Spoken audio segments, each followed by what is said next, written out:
Lorsque vous aurez entendu ce que j'ai à vous dire, vous aurez tout compris du monde qui nous entoure et vous saurez à quoi vous en tenir. Ce discours sera long, inhabituellement long, diront certains. Mais il ne pouvait en être autrement, car il ne s'agit pas ici d'un propos ordinaire, ni d'une simple réflexion sur les affaires du monde. Ce que je vais vous révéler va sans doute vous fasciner, car ce qui va être dit touche à des vérités cachées, soigneusement dissimulées derrière les discours officiels et les façades rassurantes. Beaucoup seront étonnés.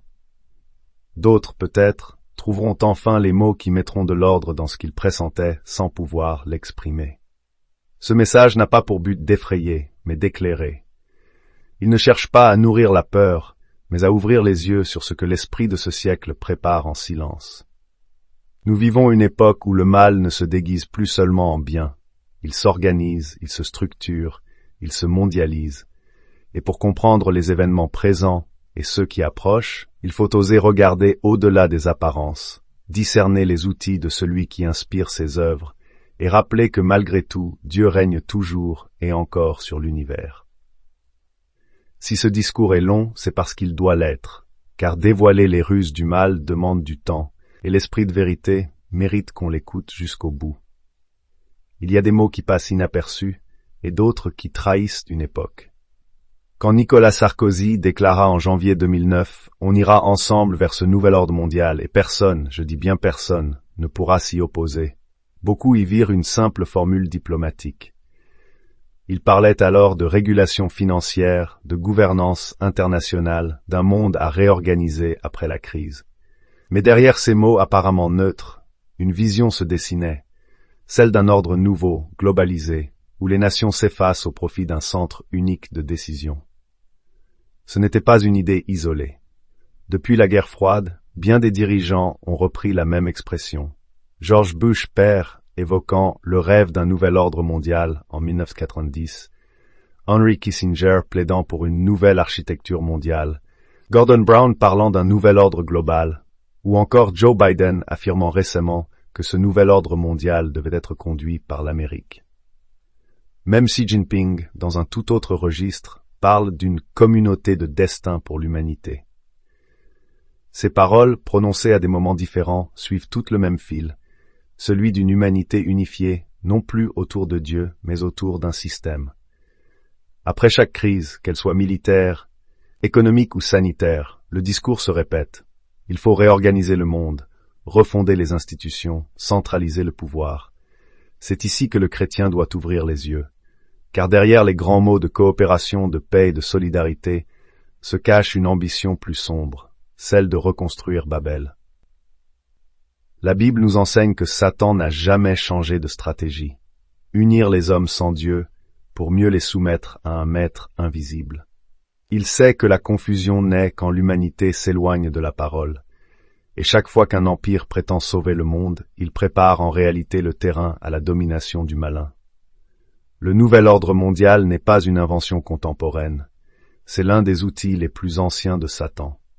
Derrière la façade politique, il tisse un projet spirituel, la mise en place d'un pouvoir global détaché de toute autorité divine. Ce discours, porté par les puissants de la terre, est l'écho moderne de la tentation de Lucifer. Régner sans Dieu, imposer l'unité sans vérité, promettre la paix sans repentance. Le chrétien averti reconnaît les signes. Les mots changent, les visages se succèdent, mais le principe demeure. Quand les hommes disent « Nous construirons un monde nouveau », Satan sourit, car il sait qu'ils bâtissent pour lui. À présent, parlons du plan des mondialistes. Au début du XXe siècle, parut en Russie un écrit connu sous le nom de « Protocole des sages de Sion ». Présenté comme la preuve d'un complot juif mondial, il fut rapidement dénoncé comme une falsification. Le Times de Londres, dès 1921, entendit démontrer qu'il s'agissait d'un plagiat d'un pamphlet politique du XIXe siècle. Plus tard, un tribunal de Berne le déclara faussaire. Ce texte n'était donc apparemment pas l'œuvre d'un groupe secret, mais une manipulation destinée à nourrir la haine du peuple juif et à justifier les pires idéologies du siècle. Pourtant, même si ce document est un faux, il reste troublant de constater combien les mécanismes qu'il décrit se retrouvent aujourd'hui pratiquement mot pour mot, dans la marche du monde. S'il s'agit d'un faux, en tout cas les mondialistes s'en inspirent avec une fidélité et une minutie stupéfiantes, ainsi que nous allons le voir plus loin. Ce n'est plus une question de complot, mais de véritable stratégie spirituelle. Derrière les hommes, derrière les systèmes, agit une intelligence de l'ombre. Satan n'a pas besoin de plagiat pour mettre en œuvre son plan. Il lui suffit d'inspirer les orgueilleux qui rêvent de dominer la terre. Depuis Babel jusqu'à nos jours, son projet est le même. Unir les peuples sans l'esprit, centraliser le pouvoir sans justice, promettre la paix tout en préparant la servitude. Le diable avance toujours par étapes. D'abord, il sape les fondements. Il détruit la foi, ridiculise la morale et fait passer le bien pour le mal. Puis il divise, il excite les classes, les nations, les sexes, jusqu'à ce que l'homme perde le goût de la vérité. Ensuite, il s'empare des voix. Médias, culture, écrans, tous deviennent ses relais. Ce que les protocoles imaginaient comme fiction, Satan le réalise par l'aveuglement moderne. Un peuple saturé de bruit, d'images et de mensonges. Vient ensuite la domination économique. La dette devient un joug, l'argent un dieu, et la dépendance un instrument. Les nations, épuisées par les crises qu'on leur impose, finissent par supplier qu'un ordre mondial les sauve.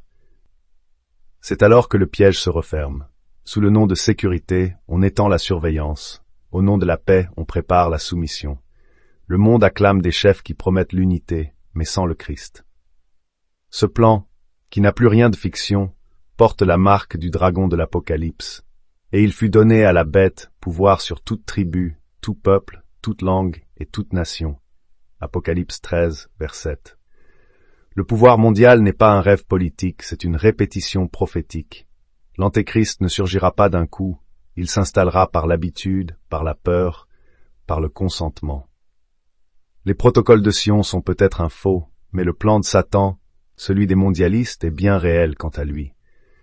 Il ne se cache pas derrière un peuple ou une nation, il agit à travers l'ambition, la cupidité et la vanité des puissants. Il utilise les mêmes outils décrits dans ce faux document: manipulation, confusion, centralisation, contrôle. Les mondialistes ne sont que des instruments. Eux-mêmes croient bâtir un monde stable, mais la plupart d'entre eux, pas tous cependant, ignorent qu'ils préparent un trône à l'imposteur. Ce n'est donc évidemment pas le peuple juif qu'il faut accuser, comme le font énormément de gens aujourd'hui qui parlent de conspiration sioniste, mais le prince de ce monde qui manipule ses adorateurs. Jésus a dit « Le prince de ce monde vient, mais il n'a rien en moi » Jean 14, verset 30. Ce prince, c'est Satan, et ses outils sont nombreux: la peur, la corruption, la propagande, l'argent et l'orgueil. Sa stratégie est ancienne, son déguisement moderne. Le chrétien doit discerner sans haïr, comprendre sans se laisser troubler. Derrière les discours d'unité mondiale, il doit reconnaître l'écho de Babel. Derrière les promesses de paix, il doit entendre l'avertissement de Paul. Quand les hommes diront « paix et sûreté », alors une ruine soudaine les surprendra. Thessaloniciens 5, verset 3. La vérité, c'est que l'unité de l'humanité ne viendra jamais des hommes, mais du retour du Christ. Le royaume qu'on bâtit sans lui est une contrefaçon. Les outils de Satan ne sont que des instruments de préparation. Uniformiser les esprits, soumettre les nations, effacer Dieu. C'est à ce discernement que ce discours convie, non pour nourrir la peur, mais pour rappeler que le monde entier est sous la puissance du malin, Jean 5, verset 9, et qu'il appartient aux enfants de Dieu de garder la lumière allumée jusqu'à la fin. Le mot d'ordre des mondialistes à l'égard de ceux qui voient clair dans leur jeu peut se résumer ainsi: discréditez-les, ridiculisez-les, faites-les passer au mieux pour des imaginatifs. Leur stratégie repose sur la délégitimation systématique de toute voix dissidente. Celui qui dénonce leur plan devient aussitôt un complotiste, un extrémiste ou un ennemi de la démocratie. Quand ce n'est pas un raciste, un homophobe, un antiféministe ou un fasciste. Ces étiquettes risibles suffisent à détourner l'attention du fond du problème. Elles coupent court à tout débat, elles empêchent l'examen des faits, elles réduisent la vérité au silence. Derrière ce réflexe se cache une logique spirituelle profonde. Le mensonge ne supporte pas la lumière. Jésus l'a dit, « Quiconque fait le mal est la lumière, et ne vient point à la lumière, de peur que ses œuvres ne soient dévoilées. » Jean 3, verset 20. Ainsi, ceux qui œuvrent dans l'ombre préfèrent tourner en dérision ceux qui exposent leurs œuvres plutôt que de leur répondre. Leur devise implicite pourrait donc être « ridiculiser la vérité avant qu'elle ne devienne contagieuse ». Mais Dieu veille, et la lumière finit toujours par percer, même au cœur des ténèbres les plus épaisses. Mais quel est donc ce programme des protocoles de Sion que les mondialistes semblent suivre à la lettre? La première étape du mondialisme s'appelle l'ordre ancien. Il s'agit ici de propager des idées libérales et égalitaires, exciter les passions, miner monarchie et Église par la corruption et la propagande. Le premier outil de Satan n'est jamais la guerre, mais la séduction. Il ne détruit pas un ordre par la force, mais par l'idée. Il murmure à l'oreille des hommes qu'ils peuvent être libres sans Dieu, égaux sans vérité, fraternels sans justice. Ainsi commence la chute de tout ordre fondé sur le divin. Depuis toujours, l'ennemi cherche à renverser ce qui portait l'empreinte du ciel, la foi, la famille, la morale, l'autorité. Il s'en prend d'abord au fondement. Il souffle au peuple que l'obéissance est une chaîne, que l'humilité est une faiblesse, que la loi de Dieu est une entrave à la liberté. Et peu à peu, il remplace la vérité par le relativisme, la fidélité par la revendication, la soumission à Dieu par la souveraineté de l'homme. Les monarchies, qu'elles aient été justes ou imparfaites, portaient au moins l'idée d'un ordre supérieur. L'Église, malgré ses fautes humaines, rappelait l'existence d'un bien et d'un mal. Mais Satan n'a qu'une obsession, effacer les repères. Il veut que l'homme ne reconnaisse plus aucune autorité au-dessus de lui. Alors il répand les doctrines qui flattent la chair et endorment l'esprit. Sous le masque de la liberté, il prêche la révolte. Sous le nom d'égalité, il excite la jalousie. Sous le prétexte de fraternité, il encourage la confusion. Vous serez comme des dieux. C'est la première promesse qu'il fit à Ève, et c'est encore la même qu'il souffle à notre siècle. Le libéralisme sans Dieu, l'égalitarisme sans morale, le progrès sans repère ne sont pas des conquêtes. Ils sont les outils d'une désagrégation spirituelle. Quand tout se vaut, plus rien n'a de valeur. Quand la vérité devient une opinion, le mensonge devient loi. Peu à peu, les peuples oublient que la liberté n'existe que sous l'autorité de Dieu. Alors Satan fait avancer ses agents. Corruption, propagande, fausse lumière. Les consciences se vendent, les institutions se vident, les paroles saintes deviennent objet de moquerie. Le mensonge se fait loi, et la dit, loi devient mensonge. C'est ainsi qu'un monde renverse l'ordre ancien sans bruit, comme une maison dont les fondations pourrissent de l'intérieur. Le Seigneur avait pourtant averti, « Si l'Éternel ne bâtit la maison, ceux qui la bâtissent travaillent en vain. » Psaume 127, verset 1. Un ordre sans Dieu n'est pas un ordre nouveau, c'est une ruine annoncée. L'histoire montre qu'à chaque fois que l'homme s'émancipe du ciel, il s'enchaîne à la terre. Les révolutions se succèdent, les empires tombent, mais la logique demeure. Le trône de Dieu renversé, Satan s'y assied. Le monde moderne se croit affranchi, mais il est devenu dépendant de l'argent, des écrans, des idéologies. Ce n'est pas la liberté qui l'a gagnée, mais la servitude qui l'a rebaptisée. L'ordre ancien, celui où Dieu régnait encore sur les consciences, a été sapé par des siècles de propagande et d'illusions. Voilà le premier outil de Satan. Détruire la foi dans l'ordre divin pour instaurer un désordre qu'il nomme liberté. Et lorsque les hommes croient être leurs propres maîtres, c'est alors qu'ils deviennent ses esclaves. Deuxième étape du programme mondialiste.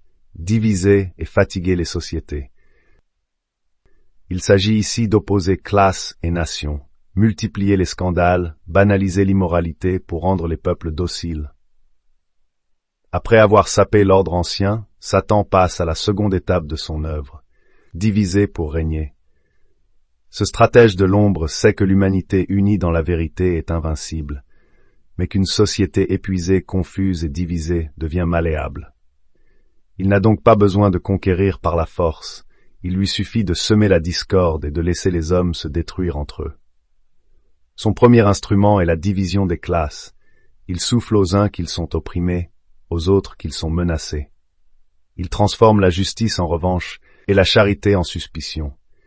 Il pousse les travailleurs contre les employeurs, les pauvres contre les riches, les jeunes contre les anciens, jusqu'à ce que chacun voie dans son prochain un adversaire au lieu d'un frère. Ce n'est plus la solidarité qui règne, mais la rivalité. Or, Jésus avait dit « Tout royaume divisé contre lui-même est dévasté » Matthieu 12, vers 25. Puis vient la division des nations. Sous prétexte de progrès ou de sécurité, on efface les frontières spirituelles et culturelles, tout en cultivant les tensions politiques et identitaires. On proclame l'unité mondiale, mais on entretient les guerres régionales. On parle de paix tout en préparant les armes. Les peuples s'épuisent dans la peur et le soupçon. Le mondialisme prêche la fraternité universelle, mais son fruit est la confusion universelle. L'immigration de masse s'inscrit très clairement dans la deuxième étape du plan des mondialistes. En effet, l'ouverture incontrôlée des frontières et les flux migratoires massifs ne relèvent pas seulement de considérations humanitaires ou économiques. Ils participent d'une stratégie plus profonde, déstabiliser les nations, affaiblir les identités culturelles et spirituelles, saturer les structures sociales et provoquer des tensions internes. Quand une société perd la cohésion de ses valeurs, de sa foi et de sa mémoire, elle devient plus malléable. Les gouvernants peuvent alors imposer de nouvelles règles au nom de l'ordre, de la sécurité ou de la solidarité. Diviser, c'est préparer à soumettre. Fatiguer les peuples, c'est les rendre dociles. L'immigration de masse agit donc comme un outil double. D'un côté, elle sert à diluer les repères spirituels et culturels des nations chrétiennes. De l'autre, elle permet de créer un chaos social qui justifiera plus tard un pouvoir centralisé, présenté comme le seul capable de rétablir la paix. En somme, ouvrir les frontières, c'est fermer les consciences. C'est l'une des armes les plus subtiles de la boîte à outils de Satan. Diviser les peuples pour mieux les unir ensuite sous un même joug. Satan sait aussi que les consciences faibles ne résistent pas longtemps à la lassitude. Il inonde donc le monde de scandales et d'immoralité pour détourner les esprits de l'essentiel. Quand tout devient spectacle, le péché cesse d'émouvoir. Les passions remplacent la raison, la curiosité supplante la pudeur et la honte disparaît. Les cœurs s'endurcissent sous le poids du bruit et du vice. Le péché, banalisé, devient un outil de contrôle. Car un peuple corrompu ne se révolte plus. Il s'endort. On le distrait, on le divise, on le flatte et il ne voit plus qu'il est enchaîné. L'homme qui a perdu la notion du bien et du mal devient un sujet docile, prêt à tout accepter pour conserver son confort. C'est là que réside le piège. L'esclavage naît toujours du relâchement moral. La division orchestrée n'est pas seulement politique ou sociale, elle est spirituelle. Satan dresse les religions les unes contre les autres, puis les fait taire sous le poids du relativisme. Il brouille les repères, confond le vrai et le faux, jusqu'à ce que plus rien ne soit discernable. Alors les peuples, fatigués de débattre, réclament un pouvoir fort qui mette fin au désordre. C'est ainsi qu'ils préparent le trône de l'Antéchrist, un ordre imposé, bâti sur la lassitude des hommes. Le chrétien, lui, doit comprendre que toute division entretenue par la haine est une victoire du diable. Quand l'Évangile dit « Heureux les artisans de paix » Matthieu 5, verset 9, c'est un appel à ne pas tomber dans le piège de l'opposition permanente. Satan veut que l'homme choisisse un camp contre un autre. Dieu veut que l'homme choisisse la vérité contre le mensonge.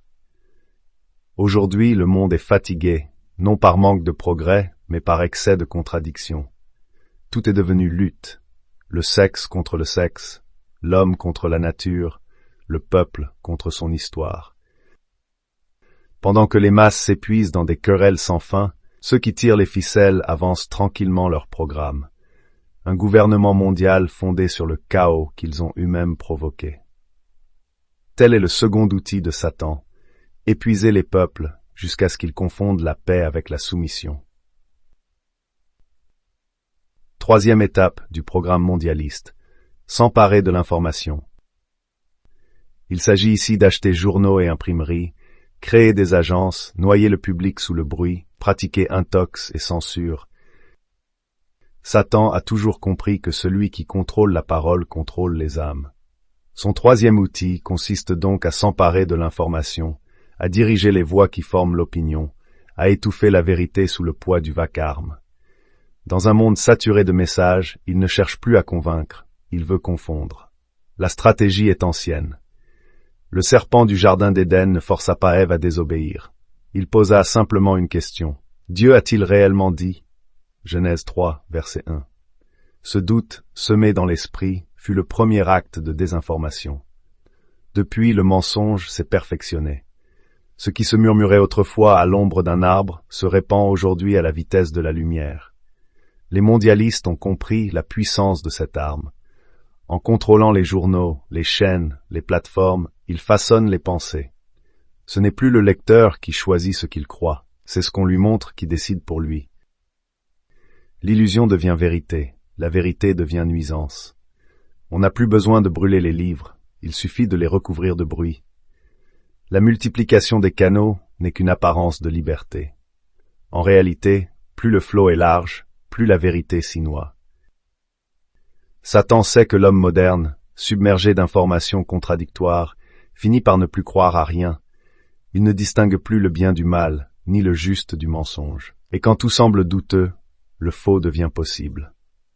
Ce mécanisme est redoutable. Les grandes puissances financières ont acheté les voix qui comptent. Journaux, maisons d'édition, agences de presse, tout est verrouillé.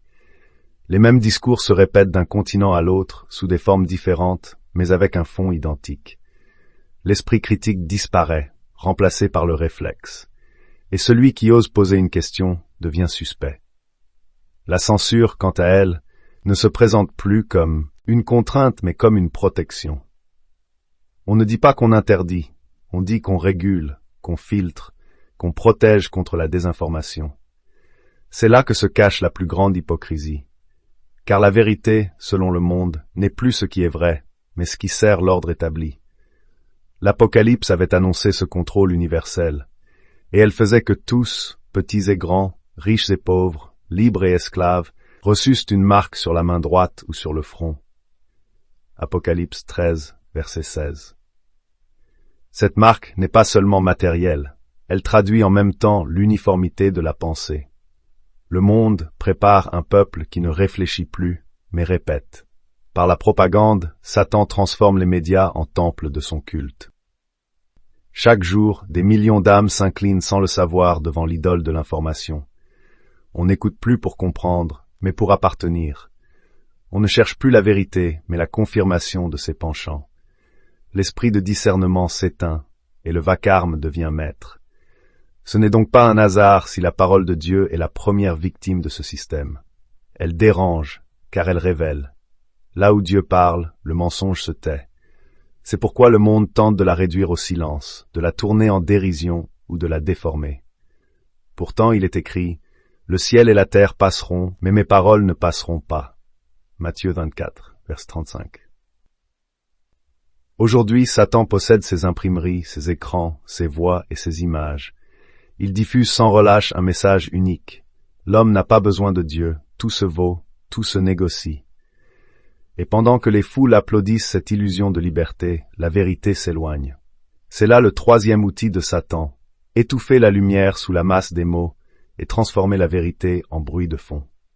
Le chrétien doit alors se souvenir que le silence de la prière éclaire mieux que 1000 discours et que la parole de Dieu reste, en tout temps, la seule information infaillible. Quatrième étape du programme mondialiste. Fabriquer des crises économiques. Il s'agit ici de spéculer, de créer des paniques boursières, de provoquer l'endettement des États, d'augmenter progressivement les impôts pour fragiliser les classes moyennes. Le quatrième outil de Satan consiste donc à asservir les peuples par l'économie. Là où la guerre détruit les corps, la crise détruit les âmes. L'argent devient une arme invisible, il enchaîne sans fracas, mais avec une efficacité redoutable. Car celui qui contrôle la richesse contrôle aussi les consciences. Depuis toujours, le diable sait que la misère ou la peur du manque rendent les hommes dociles. Il pousse donc les puissants à manipuler les marchés, à jouer avec la monnaie, à créer des bulles qu'il fera éclater quand bon lui semblera. Les crises ne tombent pas du ciel, elles sont souvent le fruit d'une stratégie, un instrument de domination présenté comme une fatalité. Dans les Écritures, le Seigneur avertit. L'amour de l'argent est la racine de tous les maux. 1 Timothée 6, verset 10. Cet amour, Satan en a fait son arme favorite. Par la spéculation, il transforme le monde en casino. Des fortunes se bâtissent sur des écrans, des vies se brisent dans le silence. Ce ne sont plus les fruits du travail qui enrichissent, mais les manipulations de chiffres. Pendant que les élites engrangent, les nations s'endettent et les peuples s'appauvrissent. Les crises boursières sont devenues ces tremblements de terre économiques. En quelques heures, des milliers d'emplois disparaissent, des familles s'effondrent, des pays se soumettent à des prêts qu'ils ne pourront jamais rembourser. L'endettement devient alors un instrument politique. On prête pour mieux asservir, car celui qui doit obéir à celui qui détient. Les États, autrefois souverains, deviennent dépendants des banques et des institutions mondiales. Chaque décision économique s'aligne sur des directives venues d'en haut, au nom de la stabilité ou de la croissance. Mais derrière ces mots rassurants, c'est la liberté des nations qui se dissout. Le mondialisme avance par la dette. Il unit les pays non par la fraternité, mais par la dépendance. L'impôt progressif, conçu pour corriger les inégalités, est devenu un autre piège. Sous couvert de justice, il érode lentement la classe moyenne, celle qui assurait la stabilité des sociétés. Les riches trouvent toujours le moyen de contourner, les pauvres dépendent des aides, et les familles laborieuses supportent tout le poids. C'est cette classe-là que le diable veut affaiblir, car elle est la dernière à défendre la dignité du travail et la responsabilité individuelle. Ainsi, par cycle, le monde passe de crise en crise, de sauvetage en effondrement. À chaque fois, les mêmes gagnent et les mêmes perdent. Et chaque secousse justifie une concentration accrue du pouvoir économique. La solution proposée devient pire que le mal. Régulation mondiale, monnaie unique, gouvernance financière globale. Autant de pas vers le contrôle total annoncé dans l'Apocalypse. Personne ne pouvait acheter ni vendre sans avoir la marque, le nom de la bête ou le nombre de son nom. Apocalypse 13, verset 17. Ce verset n'annonce pas seulement une marque physique, mais une soumission économique universelle.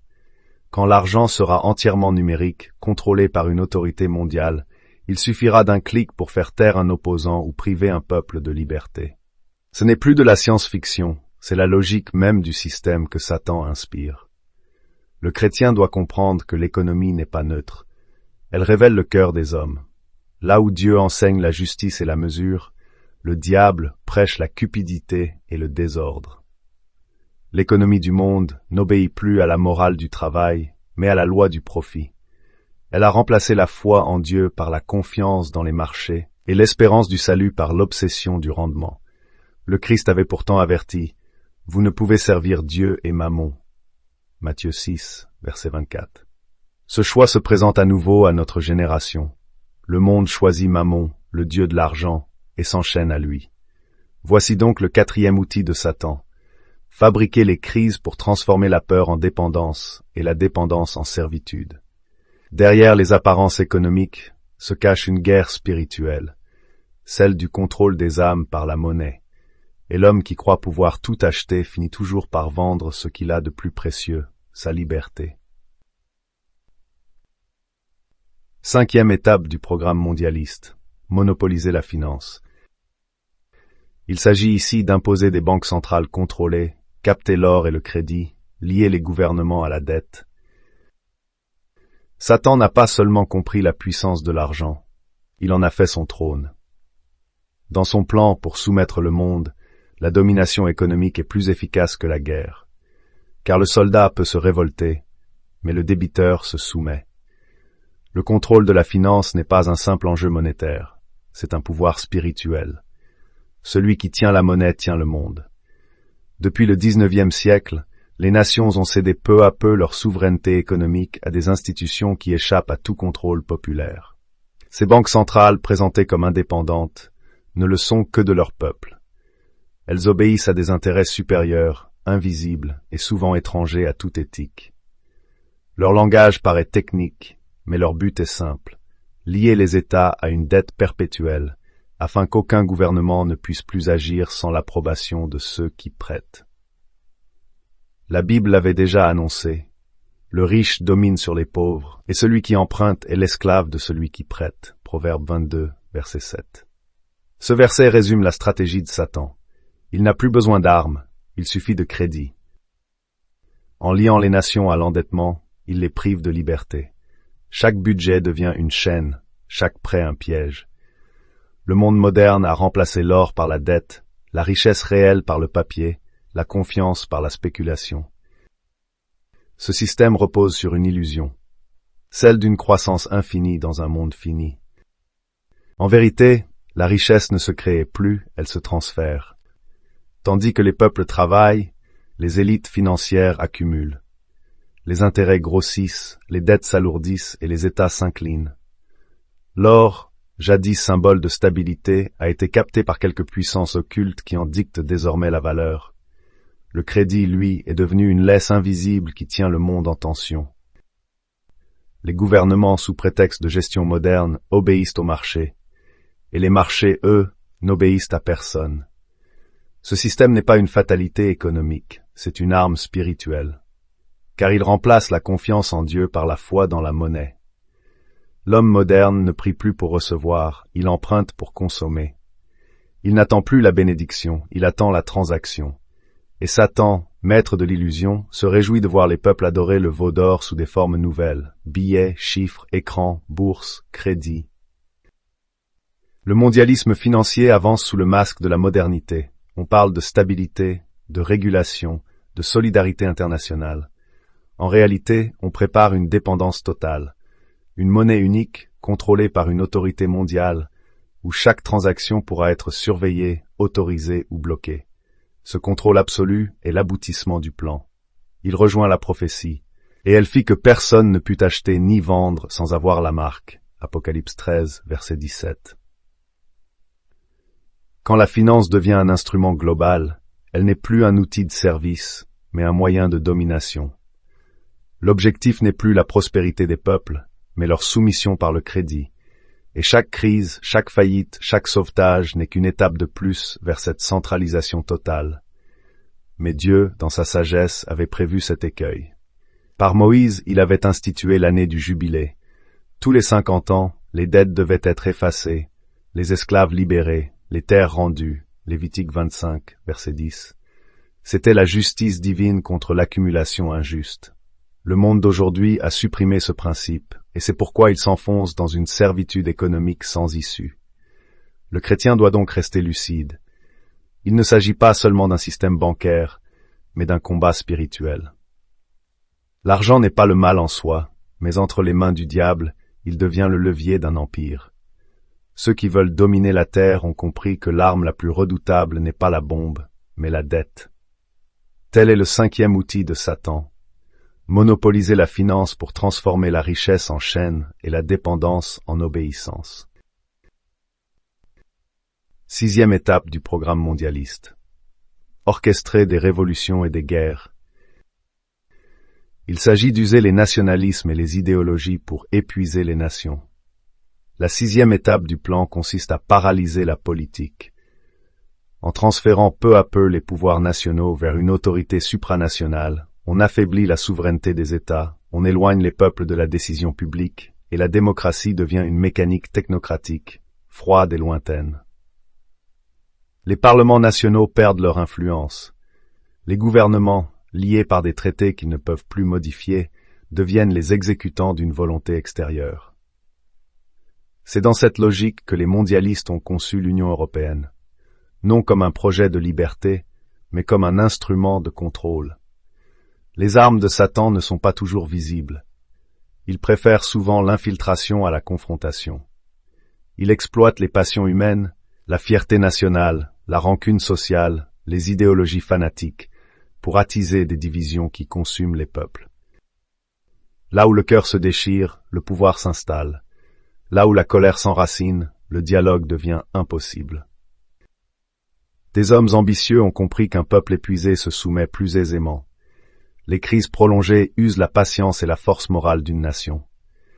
Les familles se divisent, les institutions chancellent, et le peuple, épouvanté, se tourne vers celui qui promet la sécurité. Le rêve du chef providentiel remplace la vertu civique. La paix s'achète au prix de la liberté, et l'espérance cède la place à la peur.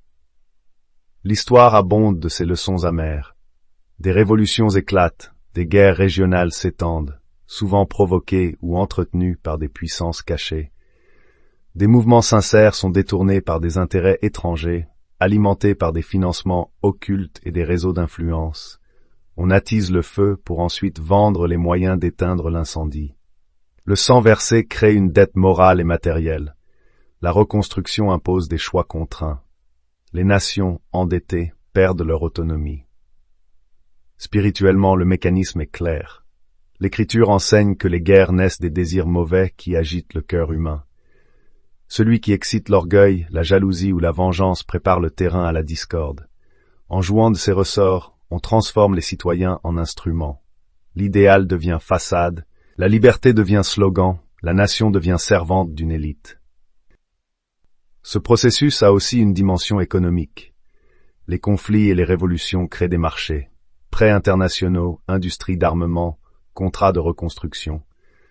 Ceux qui financent imposent leurs conditions. Les États, enchaînés par la dette, perdent leur marge de manœuvre. Le pouvoir se déplace discrètement hors du regard des peuples. Les prophéties avaient annoncé de tels signes. Vous entendrez parler de guerre et de rumeurs de guerre, dit Jésus. Ce n'est pas une fatalité, mais un avertissement. Le chrétien ne doit pas se résigner, il doit discerner. Il lui faut prier, veiller, agir et rester lucide au milieu du tumulte. La résistance véritable commence par la foi vécue, par la prière qui éclaire l'esprit, par le service envers les plus faibles, par la défense calme de la vérité, par l'éducation des jeunes à la justice et au bien commun. Là où la société repose sur des familles unies, des paroisses vivantes, des communautés fraternelles, la peur perd son pouvoir. Là où les liens humains sont solides, la manipulation échoue. Enfin, le témoignage moral garde toute sa force dans les temps troublés. Une parole droite, simple et fondée sur la vérité peut désarmer les mensonges. Trop souvent, la passion répond à la passion et la haine à la haine. Le chrétien, lui, parle avec courage et sans violence. Dieu n'a pas promis un monde sans épreuves, mais il a promis sa fidélité à ceux qui tiennent ferme. Face aux stratégies de la violence, le rôle du chrétien reste d'appeler au repentir, au pardon et à la justice. Là où les puissants cherchent à diviser pour régner, la charité ouvre une autre voie. Là où les empires veulent reconstruire le monde à coups de guerre, l'Évangile rappelle que le seul règne durable est celui de l'amour et de la vérité. 7e étape du programme mondialiste, capturer la politique. Il s'agit de prendre la politique d'assaut, de s'insinuer et de verrouiller les peuples. Le pouvoir ne s'impose pas toujours par la force ni par des coups d'État spectaculaires. Il avance lentement, comme une ombre. Il s'insinue dans les mécanismes de décision, s'introduit dans les rouages administratifs, s'installe au cœur des institutions. Des réseaux d'influence investissent les partis, les médias, les grandes écoles, les groupes de réflexion. Il finance, conseille, forme et oriente. Il crée des fondations, place leurs experts, rédige des rapports, façonne les idées. Peu à peu, les mentalités changent, les priorités se déplacent et les lois finissent par servir des intérêts extérieurs à ceux des nations. C'est ce qu'on appelle l'infiltration. Le mot dérange, mais la méthode est d'une simplicité implacable. Repérer des relais, offrir des moyens, former des élites, uniformiser les pratiques. Quand les mêmes visages passent des conseils d'administration aux commissions publiques, la diversité s'efface. Les débats deviennent des apparences, les assemblées ne délibèrent plus, elles entérinent. L'Union européenne illustre parfaitement cette prise de contrôle progressive, non par la force, mais par la loi. Derrière l'apparence d'une coopération fraternelle, on installe un cadre où les décisions majeures sont dictées par des instances non élues, des lobbies puissants, des banques et des commissions. Ce qui fut présenté comme une construction économique s'est peu à peu mué en projet politique, une structure sans âme, sans Dieu et sans peuple réel, qui préfigure l'ordre mondial centralisé annoncé depuis longtemps. L'Union européenne sert ainsi de laboratoire du futur gouvernement mondial. Sous couvert d'unité et de paix, elle dissout les identités nationales, neutralise les volontés politiques et prépare les esprits à accepter une autorité globale. De là naît la paralysie politique, Les textes deviennent inextricables, les normes étouffent la liberté, la technique remplace la conviction. Le citoyen s'y perd. Les élus, dépassés, délèguent. Les décisions réelles se prennent ailleurs, dans des enceintes fermées, loin du peuple. La souveraineté s'éteint doucement, remplacée par une bureaucratie qui ne rend de compte à personne. Alors, l'opinion fatiguée réclame de l'ordre. L'inquiétude appelle un chef, un pouvoir fort, une main ferme. On promet la stabilité, on obtient l'obéissance. L'urgence devient le prétexte d'une servitude nouvelle. Mais le chrétien n'est pas surpris. Le Christ a prévenu que celui qui veut être grand doit servir. Là où les puissants cherchent à concentrer, le disciple apprend à se donner. Là où l'élite veut dominer, l'Évangile enseigne à aimer. Ce mouvement n'est pas seulement politique, il est spirituel, car l'infiltration du pouvoir suppose le silence des consciences. La réussite remplace la fidélité, le calcul remplace la droiture. On ne parle plus de vérité, mais d'efficacité. La résistance commence alors par la lumière. Restaurer la transparence, exiger la responsabilité, maintenir des lieux où la parole est libre, voilà ce qui empêche la capture. La famille, la paroisse, les associations locales forment les digues naturelles contre cette dérive. Et quand tout vacille, la prière garde éveillé le cœur. Car Dieu n'appelle pas ses enfants à fuir le monde, mais à y vivre debout, dans la vérité, à vivre temporellement dans le monde mais spirituellement hors du monde. Là où le pouvoir s'organise pour régner, le royaume de Dieu s'édifie dans le service. Là où les nations se livrent à la domination, le Christ rappelle l'humilité du lavement des pieds.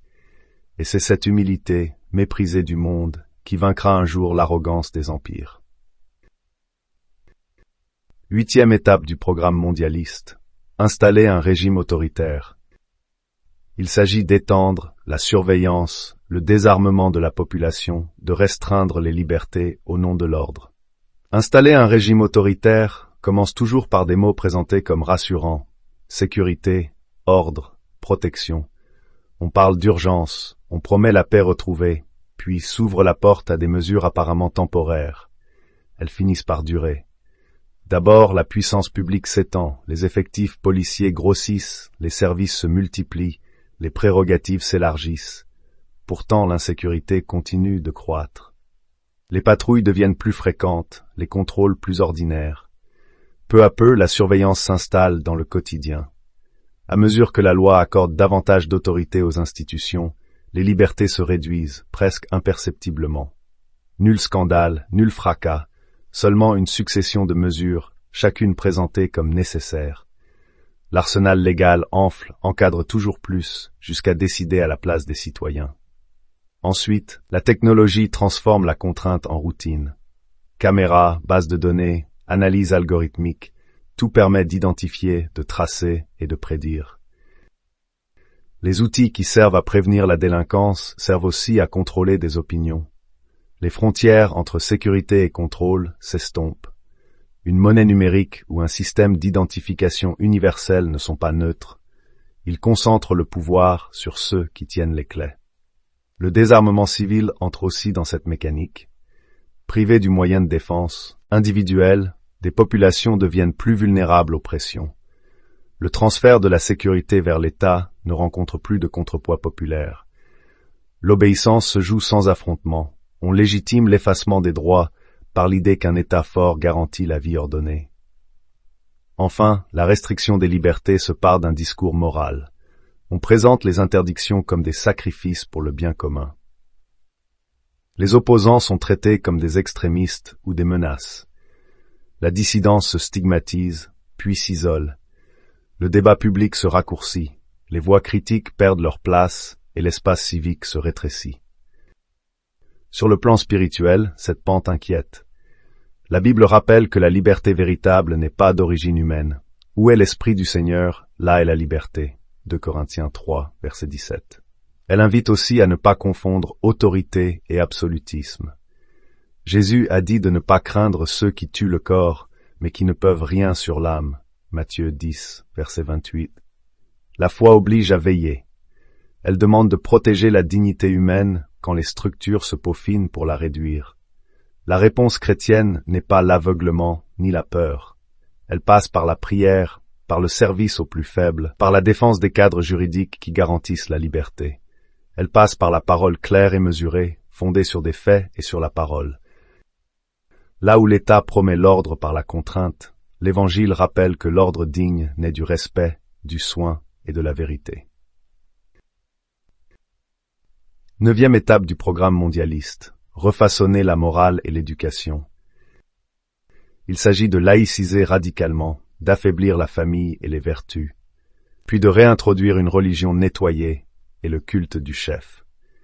Il s'agit de refaçonner la morale et l'éducation, de les détruire pour reconstruire à leur image. Depuis toujours, celui qui veut dominer commence par s'attaquer à la conscience. L'âme d'un peuple ne se prend pas par la force, mais par l'éducation et les valeurs qu'on lui inculque. C'est là que se joue la bataille invisible. Satan le sait. Pour imposer un nouvel ordre mondial, il faut d'abord déraciner l'ancien, vider les cœurs de leurs repères spirituels et moraux, puis réécrire le sens du bien et du mal, de façon à faire progressivement passer le bien pour le mal et le mal pour le bien. Tout d'abord, on laïcise radicalement. Sous couvert de neutralité, on exclut Dieu de la sphère publique. On enseigne que la foi doit rester privée, que la morale n'a plus de fondement absolu, que tout dépend du contexte et du ressenti.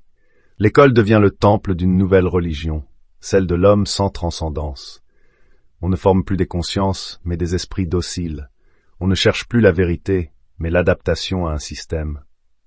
Vient ensuite l'affaiblissement des vertus et de la famille. La fidélité, le respect, la pureté, la responsabilité sont tournés en dérision. Les médias érigent le plaisir immédiat en idéal, la provocation en courage, l'instinct en liberté. La famille, cellule de résistance naturelle contre le pouvoir absolu, est méthodiquement minée. Le père n'est plus une autorité, la mère n'est plus un repère, l'enfant devient un produit social à modeler. Et pendant que les repères s'effacent, l'État ou les grandes institutions s'installent comme nouveaux tuteurs moraux. Mais cette déconstruction n'est qu'une étape. Le vide spirituel appelle toujours un substitut. Quand on a effacé Dieu, il faut bien le remplacer. Alors on réintroduit une religion nettoyée, sans exigence ni repentance, adaptée au discours global. Une foi universelle, sans vérité révélée, fondée sur la tolérance, l'écologie, la fraternité abstraite. Une religion qui unit les peuples, non autour du Christ, mais autour d'une humanité déifiée. L'Apocalypse parle d'un temps où tous adoreront la bête et son image, séduits par des paroles douces et un faux semblant de paix. Apocalypse 13. Au besoin, on préparera une mixture spirituelle. Une poignée de christianisme, une poignée de judaïsme, une poignée d'islam, une pincée de tradition orientale. On mélangera le tout avec soin, puis on laissera mijoter à feu doux. À cette foi édulcorée s'ajoute le culte du chef. L'histoire le montre. Quand la confusion morale s'installe, les foules cherchent un guide, un homme fort qui promet la stabilité, la prospérité, la sécurité. Ce chef, figure politique ou spirituelle, incarne le pouvoir centralisé d'un monde prêt à sacrifier la liberté pour un semblant d'ordre. Derrière ce visage charismatique se cache toujours la même ambition, faire plier les genoux devant l'homme plutôt que devant Dieu. La parole avertit, « Malheur à ceux qui appellent le mal bien et le bien mal. » Ésaïe 5, verset 20.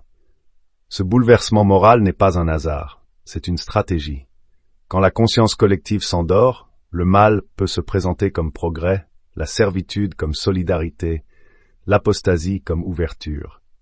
Face à cette entreprise de formatage, le chrétien doit rester éveillé.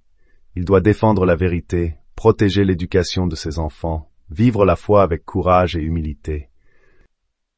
L'enseignement du Christ demeure la seule boussole. Il ne s'agit pas de s'isoler, mais de résister par la lumière. L'esprit du monde veut remodeler l'homme à son image. Dieu, lui, veut le recréer à la sienne. Et c'est là que se joue la véritable bataille. 10e et dernière étape du programme mondialiste, l'aboutissement. Il s'agit ici d'asseoir enfin la monarchie mondiale de l'Antéchrist.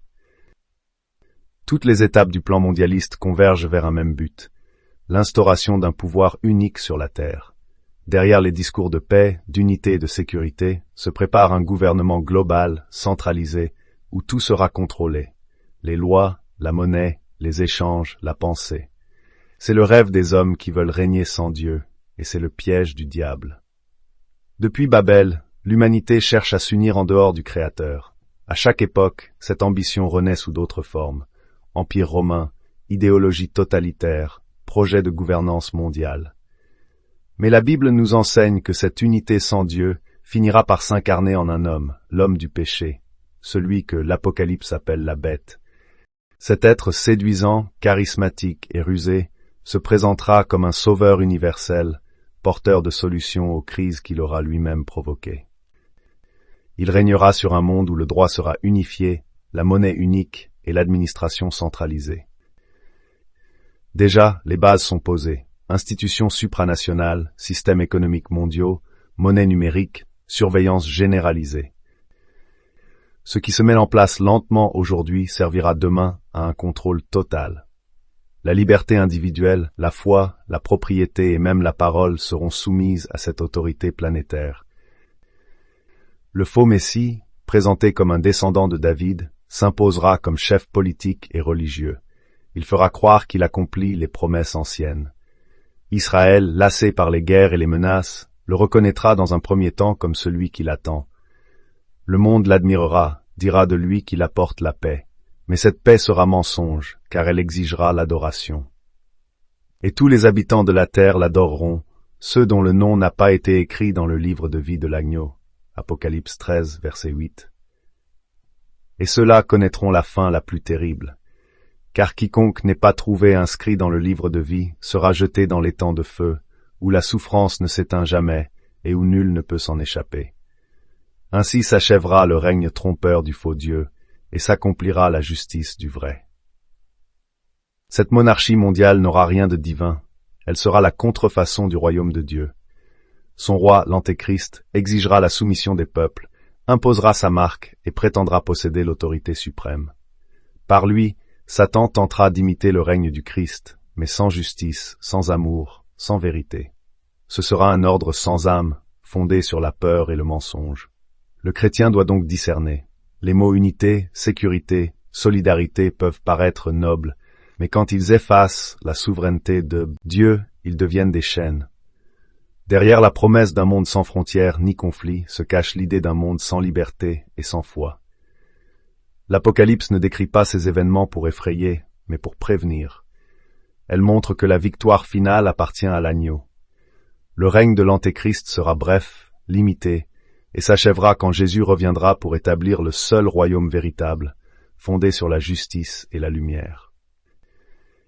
Alors que le monde prépare son unification terrestre, l'Église doit rappeler l'unité céleste, celle des cœurs soumis à Christ seul. C'est là que se trouve la vraie paix, la vraie liberté, et le seul roi digne d'être adoré. Je voudrais à présent vous parler des outils mis en place et utilisés par les mondialistes. Depuis toujours, le pouvoir mondial avance sous le couvert de la coopération. Ces instruments sont bien réels, visibles et même respectables en apparence. L'Organisation des Nations Unies, ses agences, ses programmes, tout semble œuvrer pour la paix, la santé, la justice. Pourtant, derrière ces mots se tisse une toile d'influence.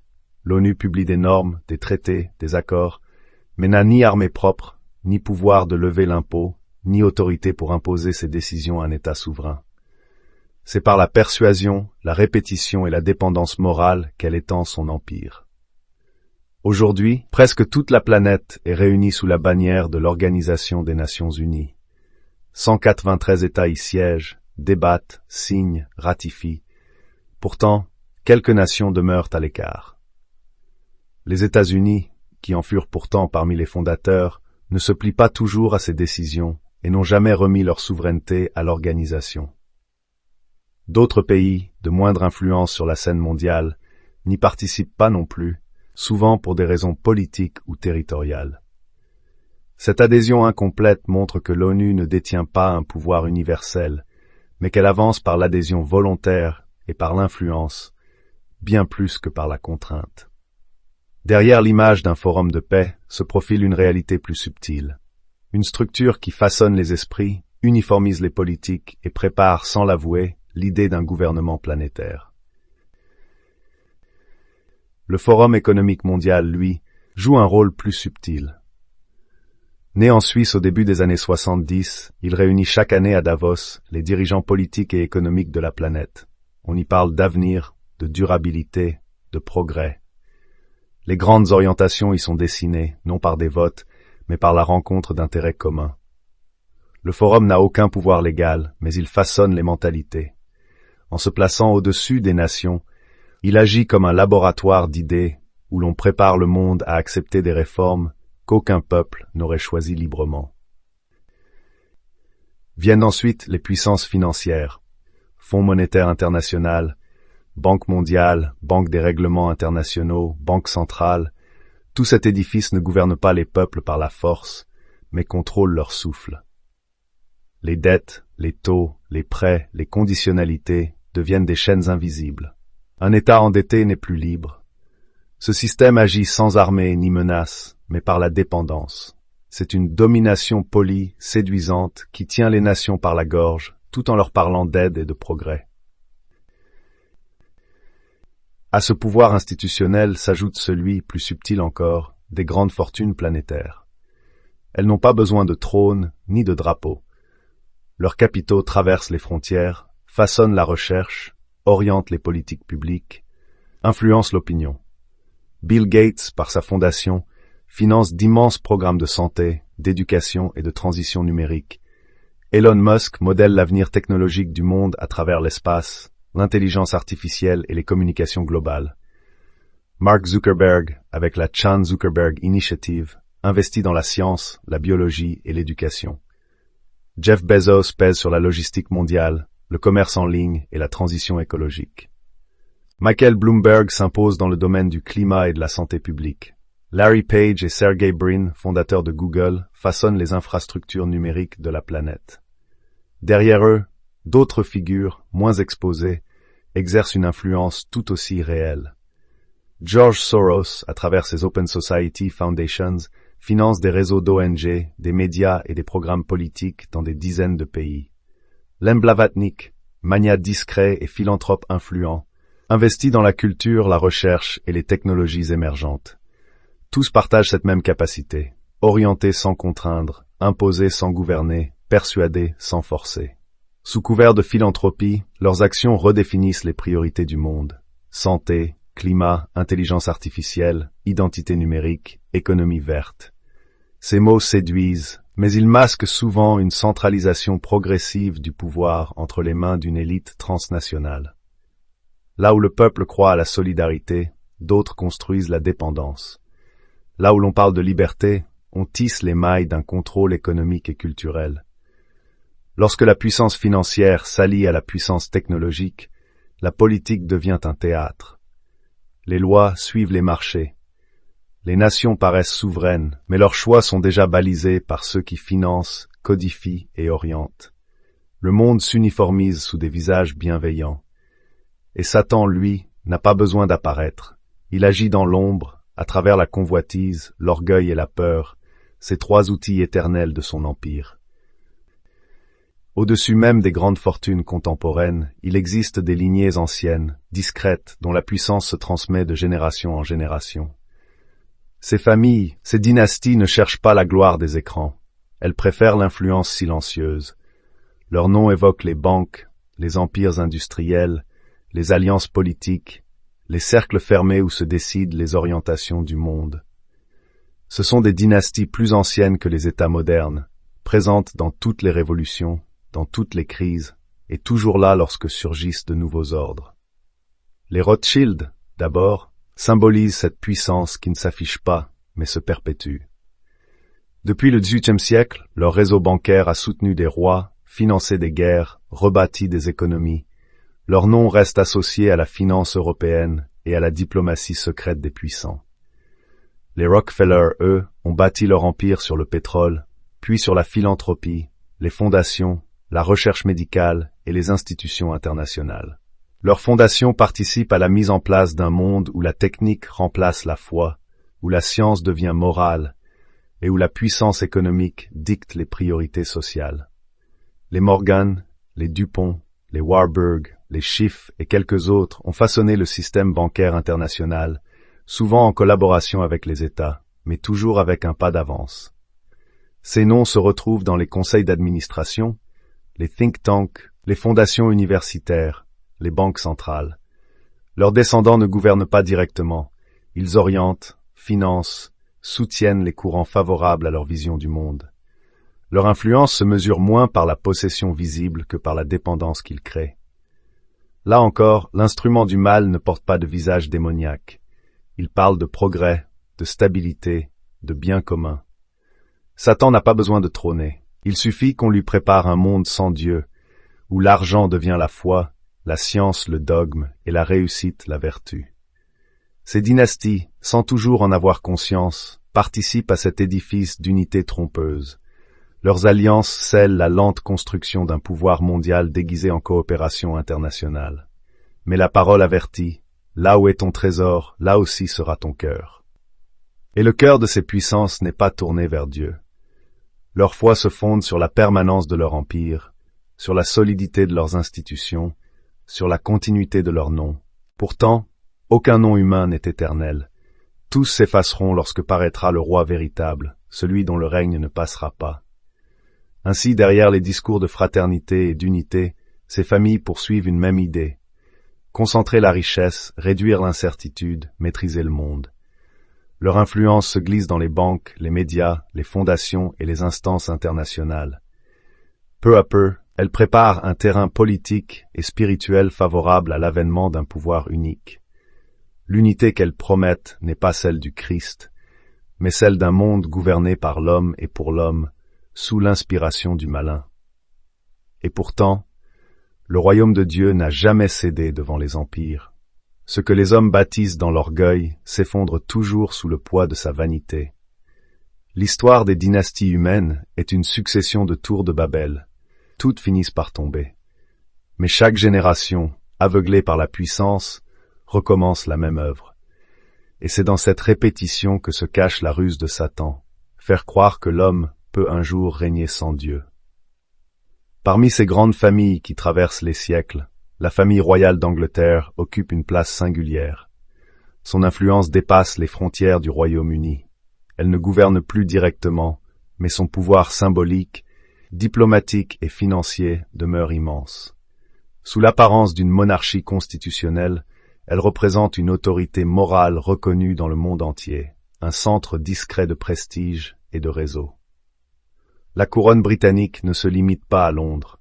Elle s'étend à travers le Commonwealth, qui regroupe plus d'une cinquantaine de nations issues de l'ancien empire.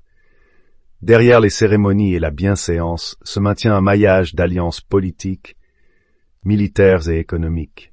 Les grandes banques de la City, les multinationales anglo-saxonnes, les institutions internationales partagent cette même matrice d'influence.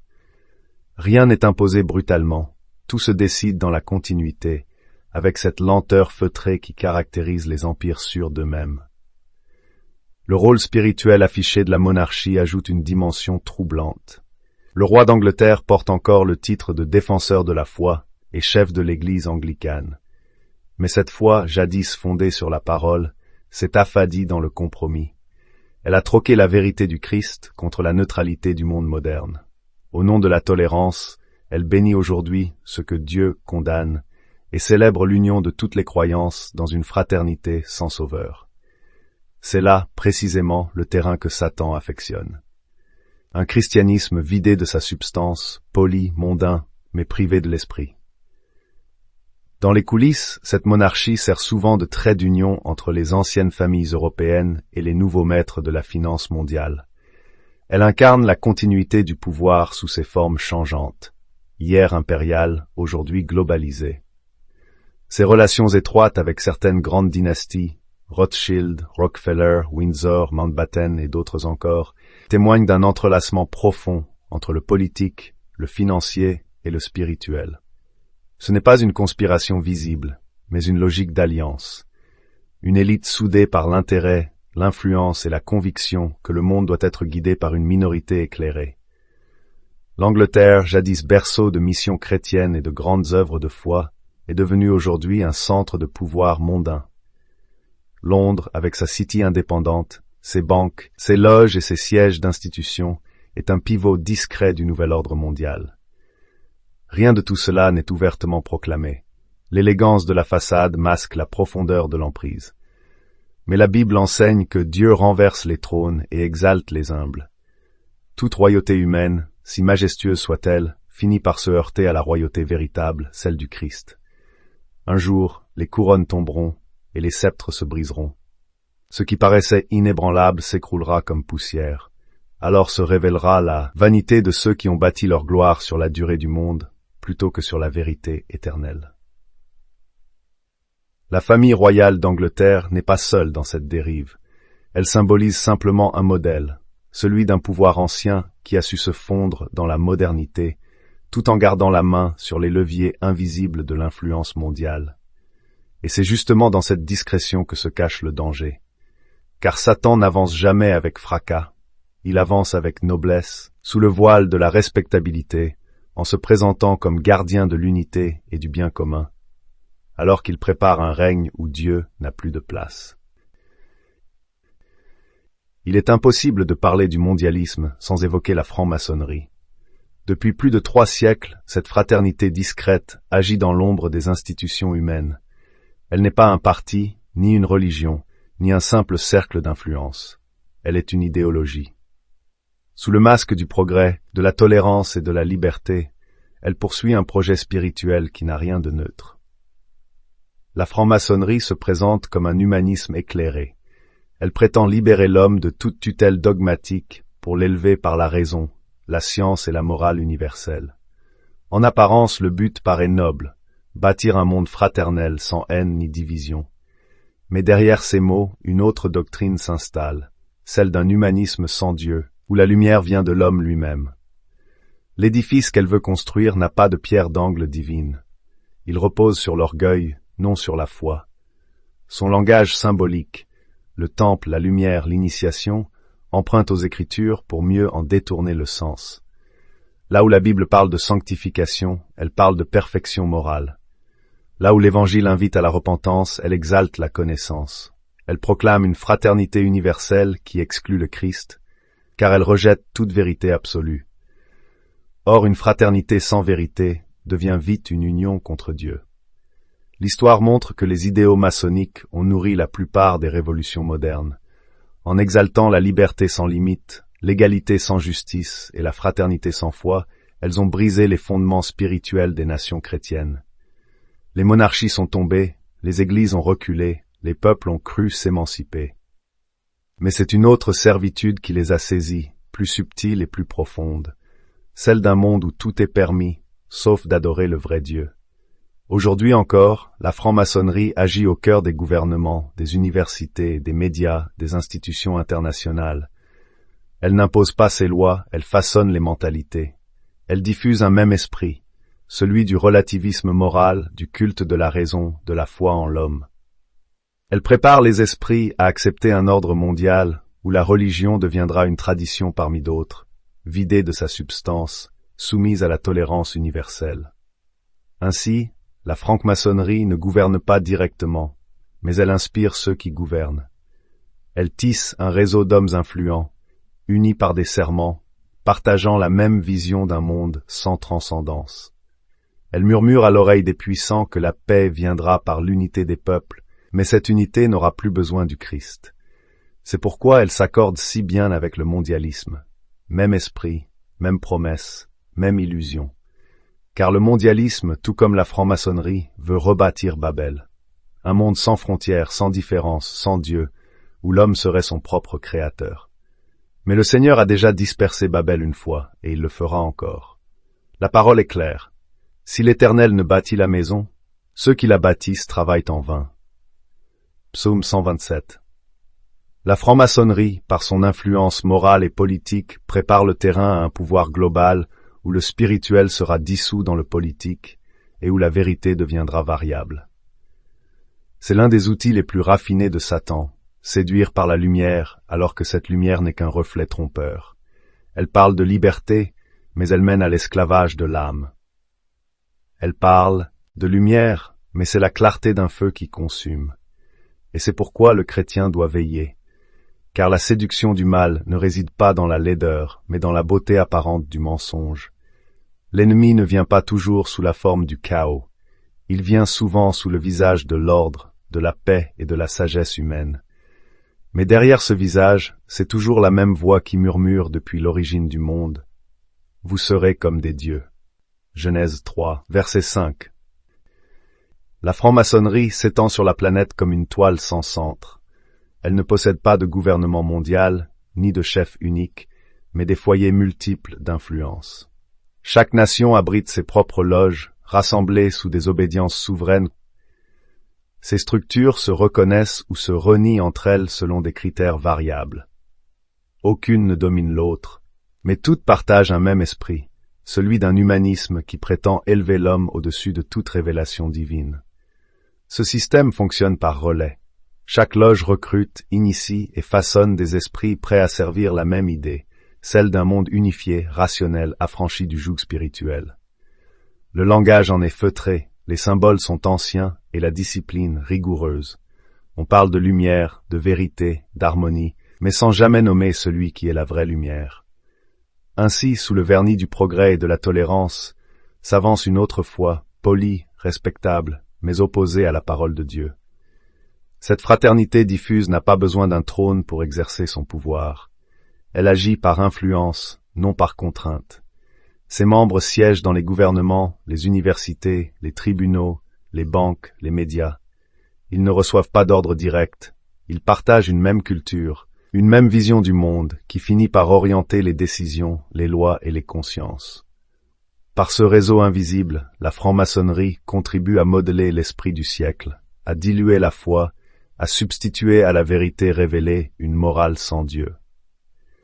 Les chiffres varient, mais on estime qu'il serait près de 6 millions à travers le monde. On en trouve partout, aux États-Unis, en Angleterre, en France, en Amérique latine, en Afrique et jusqu'en Océanie. Leur nombre ne fait pas leur puissance, mais leur position. Là où se prennent les grandes décisions, on retrouve souvent une loge ou un frère. Rien n'est proclamé ouvertement, mais le fil se tend entre les nations comme un réseau d'influences parallèles. Ce qui unit ces hommes n'est pas la foi, mais la certitude que l'humanité peut se sauver par elle-même. C'est là l'essence même du mondialisme. Bâtir un nouvel ordre sans le Créateur, sous le prétexte de fraternité universelle. Le rêve de Babel revit sous un autre nom. On ne parle plus d'élever une tour, mais de construire un monde. Et la franc-maçonnerie, par son prestige, sa discrétion et sa longévité, sert de laboratoire à cette ambition. Le chrétien doit comprendre que le danger n'est pas seulement politique, il est spirituel. Ce n'est pas la force qui gouverne ici, mais l'idée. Une idée séduisante, brillante, qui flatte la raison, mais qui détourne l'homme de Dieu. Ce n'est pas un complot au sens ordinaire, c'est une œuvre d'influence, lente, patiente, qui façonne les âmes et prépare le terrain à un règne où le Christ ne sera plus le centre, mais un souvenir. Ainsi, la franc-maçonnerie n'a pas besoin d'arborer des drapeaux pour régner. Elle se glisse dans les consciences comme une lumière trompeuse. Et tandis que le monde s'endort sous ses promesses de progrès et d'unité, le disciple de Jésus doit rester éveillé, car la vraie lumière ne vient pas des hommes, mais de Dieu seul. Pas plus que l'Organisation des Nations Unies, les grands sommets politiques, qu'ils soient économiques ou commerciaux, ne votent pas de loi non plus. Le G7, le G20, l'OMC ou l'OCDE n'imposent rien sans ratification nationale, mais en fixant des cadres communs, ils réduisent peu à peu les marges de liberté. Tout finit par se ressembler. Même règles, même modèle, même priorité. Le monde se met au diapason et l'uniformité s'installe. L'Union européenne incarne, à son échelle, cette délégation volontaire de souveraineté. Ce n'est pas encore un gouvernement mondial, mais une expérience régionale de ce qu'il pourrait devenir. À force d'accords et de traités, les peuples remettent entre les mains d'institutions anonymes le droit de décider pour eux. L'idéologie de l'unité sans Dieu avance ainsi patiemment sous les traits du progrès. Les outils de cette centralisation existent donc. Organisations internationales, forums économiques, institutions financières, réseaux d'élites, plateformes technologiques. Aucun ne détient à lui seul le pouvoir absolu, mais tous participent au même mouvement. Par la norme, la dette, la donnée, l'influence culturelle, on prépare les esprits à accepter une autorité supérieure, présentée comme rationnelle et bienveillante. Le chrétien ne doit pas se laisser tromper par les apparences. L'Apocalypse annonce qu'un jour viendra où toute la terre suivra la bête et où personne ne pourra acheter ni vendre sans sa marque. Apocalypse 13. Ce règne n'apparaîtra pas d'un coup, il s'installe par la lente habitude de l'obéissance. Quand la foi s'éteint, quand la morale devient relative, quand les peuples s'en remettent à des institutions sans visage, alors le terrain est prêt. Ce que le monde appelle coopération, Dieu le voit comme une construction sans fondement spirituel. Une tour de Babel moderne, bâtie sur la confusion et l'orgueil. L'homme croit unir la terre, mais il prépare l'avènement d'un empire sans âme. L'Église doit rester vigilante, car derrière ces structures apparemment neutres se cache une logique unique, celle de Satan, qui ne crée jamais rien, mais qui copie tout, jusqu'à l'idée du royaume universel. Sauf qu'il en a ôté le roi. Parlons à présent de l'agenda 2030, adopté à l'ONU en septembre 2015. Il se présente comme une promesse de paix et de prospérité universelle. Sous le titre séduisant « Transformer notre monde », 17 objectifs ont été fixés pour éradiquer la pauvreté, préserver la planète et garantir l'égalité entre les hommes et les femmes. À première vue, le programme paraît noble.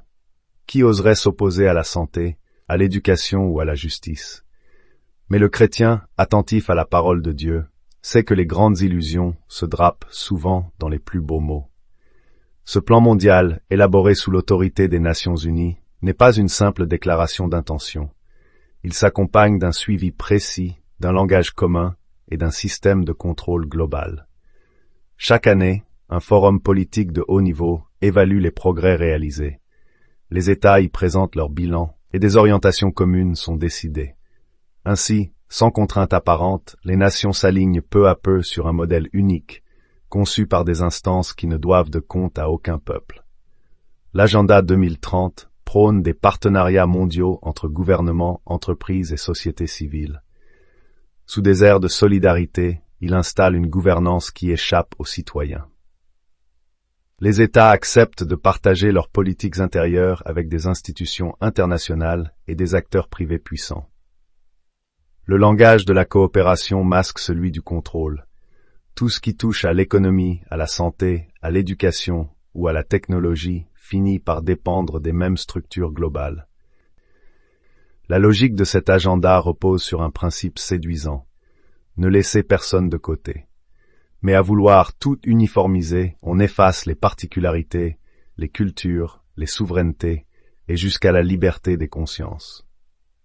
Derrière le mot inclusion se cache l'idée d'un monde homogène, régi par des normes communes, où la foi devient suspecte si elle ne s'accorde pas à la pensée dominante. Ce projet s'appuie aussi sur la technologie, données numériques, intelligence artificielle, gouvernance des ressources. Tout est compté, évalué, standardisé. Les outils techniques deviennent des instruments moraux, présentés comme indispensables au bien commun. Mais la Bible avertit, quand les hommes diront paix et sécurité, alors une ruine soudaine les surprendra. Thessaloniciens 5, verset 3. Sous le prétexte d'unir l'humanité pour la sauver, on prépare un monde où les peuples seront dépendants d'une autorité centrale. L'agenda 2030 est une étape vers cette unification que les Écritures annoncent. Celle d'un empire universel privé de Dieu, conduit par l'esprit de l'Antéchrist. Ses objectifs paraissent généreux, mais son essence est spirituellement perverse. Vouloir bâtir la paix sans le prince de la paix, établir la justice sans le juge, et sauver la planète en oubliant le Créateur. Le chrétien ne doit pas céder à la peur, mais au discernement. Le Seigneur a dit, « Mon royaume n'est pas de ce monde » Jean 18, verset 36. L'agenda 2030 veut construire un royaume terrestre sans Dieu. Mais les promesses de l'homme, fussent-elles universelles, ne peuvent remplacer les promesses de Dieu. C'est pourquoi, sous les apparences d'un progrès durable, se cache une œuvre d'aveuglement, une des armes les plus raffinées de la boîte à outils de Satan. En effet, sous le vernis séduisant de l'agenda 2030, on trouve des principes qui, pris isolément, semblent vertueux. Éradiquer la pauvreté, défendre la planète, garantir la paix. Mais leur fondement n'est pas en Dieu, Il repose sur une confiance totale dans l'homme et dans sa capacité à se sauver lui-même. Or, c'est exactement le mensonge ancien du Jardin d'Éden. Vous serez comme des dieux. Genèse 3, verset 5. L'agenda 2030 ne se présente pas comme un texte religieux, mais il en a les traits. Une doctrine, des commandements, une vision d'un monde racheté par la science et la gouvernance globale. Chacun de ces 17 objectifs peut, en apparence, être lu comme une promesse de bien, mais leur ensemble forme une architecture nouvelle, un projet de société où la transcendance disparaît, où l'homme se substitue à Dieu comme créateur de son propre salut. Si l'on y regarde de près, le chiffre 17 n'est pas innocent. Dans la symbolique biblique, le 10 représente la loi, les 10 commandements, et le 7, la perfection divine. L'union de ces deux nombres, hors du cadre de la foi, peut suggérer une imitation trompeuse, un système humain qui prétend à la perfection morale et à la plénitude spirituelle, sans Dieu. En d'autres termes, une parodie du royaume de Dieu, un royaume de la terre, universel, égalitaire en apparence, mais gouverné par une autorité unique.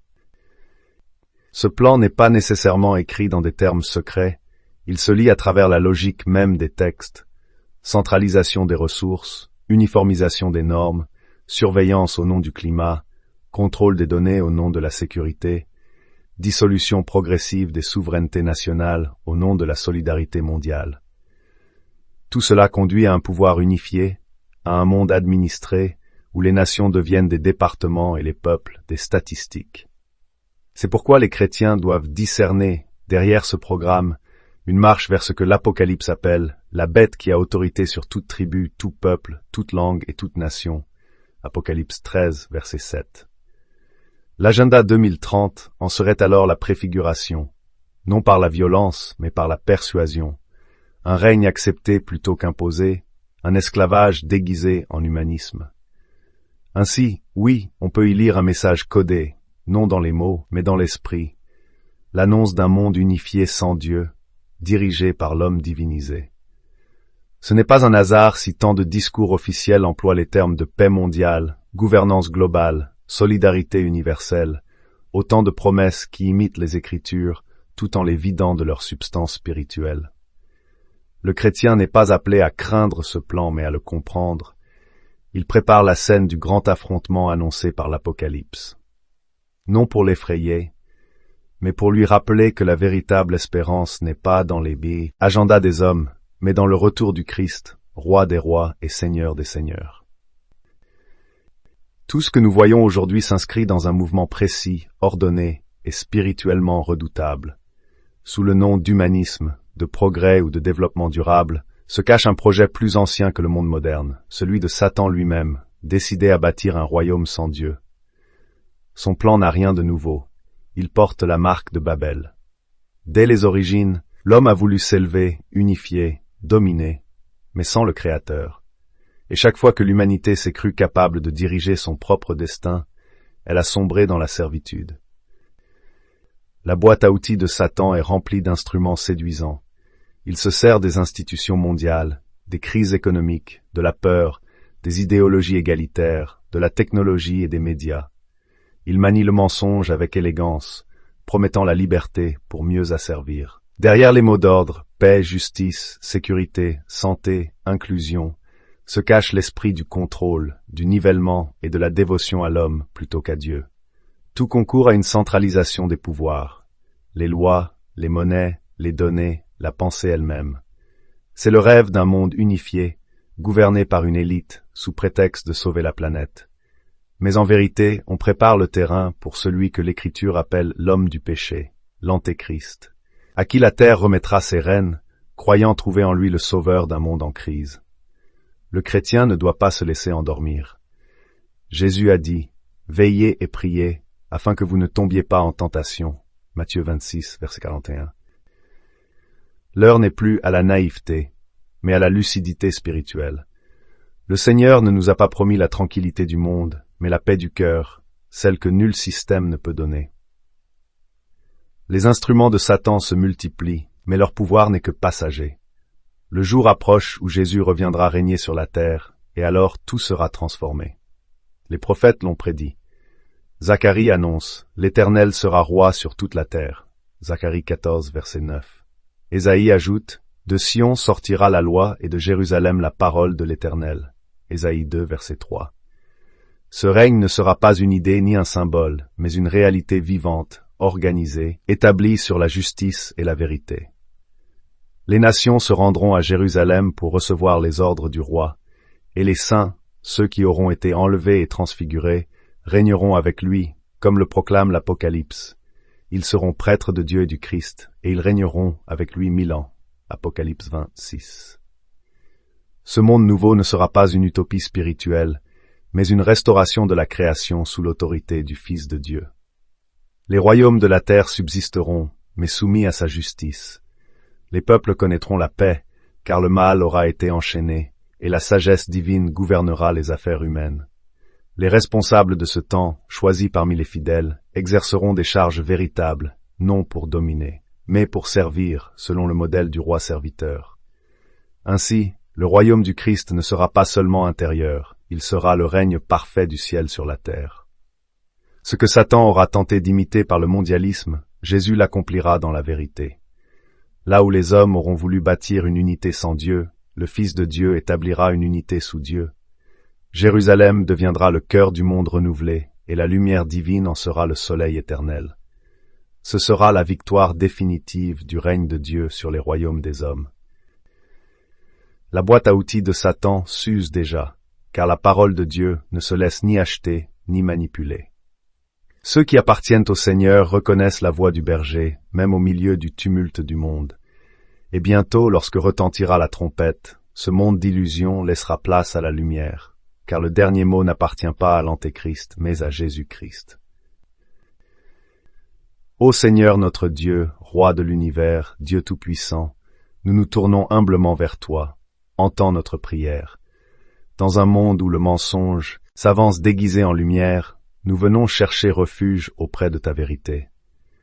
Tandis que les puissants bâtissent leur royaume d'orgueil, toi seul demeures le maître du temps et des nations. Les hommes veulent unir la terre sans toi, mais leurs empires s'écroulent, car ils ont oublié la pierre d'angle. Nous te supplions de nous préserver de cette illusion qui séduit les peuples, et d'ouvrir nos yeux sur les ruses de l'ennemi.